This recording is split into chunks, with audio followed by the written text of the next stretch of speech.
Russian strike hits another hotel in Ukraine. 2 animal welfare volunteers were killed.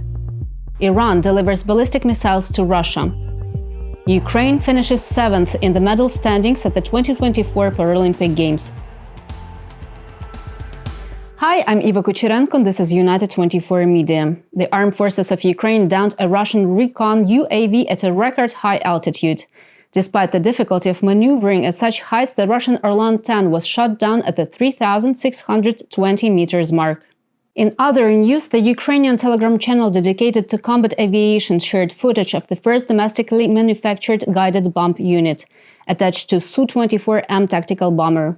Reportedly, the glide bomb is fitted with a turbojet engine which enhances the munitions range and precision.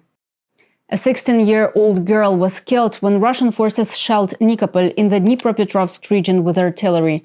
3 other civilians were injured, reported the State Emergency Service. Private houses were also damaged in the attack. 2 people were killed after Russian troops conducted an airstrike on the village of Mykolaivka in the Kramatorsk district of the Donetsk region, hitting a hotel on September 7. The bodies of 2 volunteers from Kharkiv were recovered under the rubble, reported the State Emergency Service. They were in Mykolaivka to provide free sterilization and vaccination services for local animals. Preliminary reports suggest that Russian forces used several guided aerial bombs in the attack.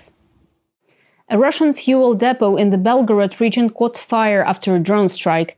According to the local administration, at least 12 reservoirs were hit on September 8 and are continuing to burn at the fuel storage site. The British Ministry of Defense shared photos of the aftermath of a Ukrainian drone strike on the Mariinovka air base in Russia. Back on August 22, the air base in the Belgorod region came under attack as shown in satellite images shared on September 9. In an intelligence update on Ukraine by the United Kingdom. The imagery shows 4 destroyed and 2 damaged aircraft shelters, a destroyed radome, and various other support buildings demolished in the attack. A Russian military drone crashed in Eastern Latvia on September 7.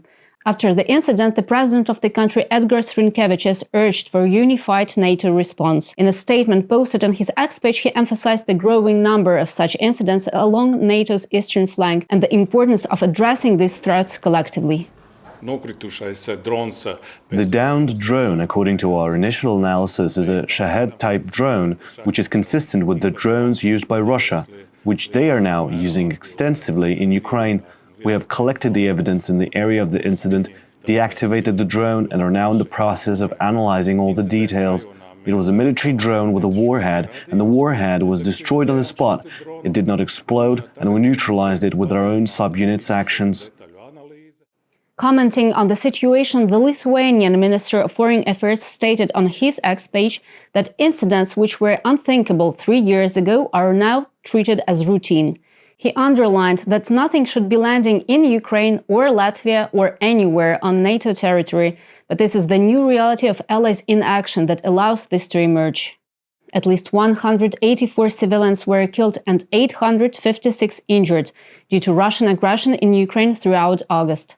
This marked the 2nd deadliest month for civilian casualties in 2024, reported the Office of the United Nations High Commissioner for Human Rights. The report highlights an increase in civilian deaths driven by several mass casualty incidents, including in Konstantinivka and Kharkiv, as well as daily shelling along the front lines, especially in the Donetsk region. Iran has delivered hundreds of short-range ballistic missiles to Russia. The Institute of the Study of War refers to an anonymous U.S. official who confirmed that Moscow has already received the rockets from Tehran. A senior European official stated that more shipments of missiles are expected. Back in August, Reuters reported that dozens of Russian military personnel were in Iran training to use the close-range ballistic missile system.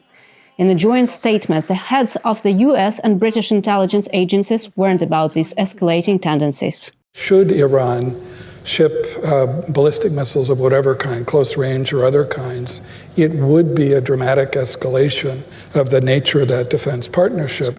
The stuff lands, it explodes, it kills Ukrainian civilians, it destroys their electricity infrastructure. And that's the thing you have to remind us. This is what Iran is choosing to do. A senior Iranian Revolutionary Guard commander denied reports that Iran was transferring missiles to Russia, Iranian media said on September 9. Sweden presented its 17th military aid package to Ukraine worth $443 million. In particular, the new support will include ammunition for IFVs previously donated by Sweden, as well as additional Robot System 70 air defense missiles. In this package, there will also be some purchases that would facilitate a transfer of Gripen fighter jets in the future. The Minister of Defense Paul Jonsson stated that the country wants to have the ability to donate Gripens to Ukraine at a possible later stage. Portugal dispatched the last of 6 Ka-32 firefighting helicopters to Ukraine, which it promised to provide back in October 2022. This was reported by Diário de Notícias. The Minister of National Defense of Portugal noted that the helicopters' delivery followed a prolonged period of uncertainty and negotiations. The transfer was coordinated between the Portuguese government and Ukraine's Ministry of Defense and its embassy in Lisbon. Ukraine finished 7th in the medal standings at the 2024 Paralympic Games. The national team won 82 awards. 22 of them were gold, 28 silver and 32 bronze. The official closing ceremony took place in Paris on September 8. The 2024 Paralympics set a new record of 169 participating countries, beating London's record set in 2012 by 5 delegations. The winner of the medal standings this year was China, finishing with 220 medals, 94 of which were gold. This is it for today. We're United24 Media. Thanks for being with us and see you on Wednesday.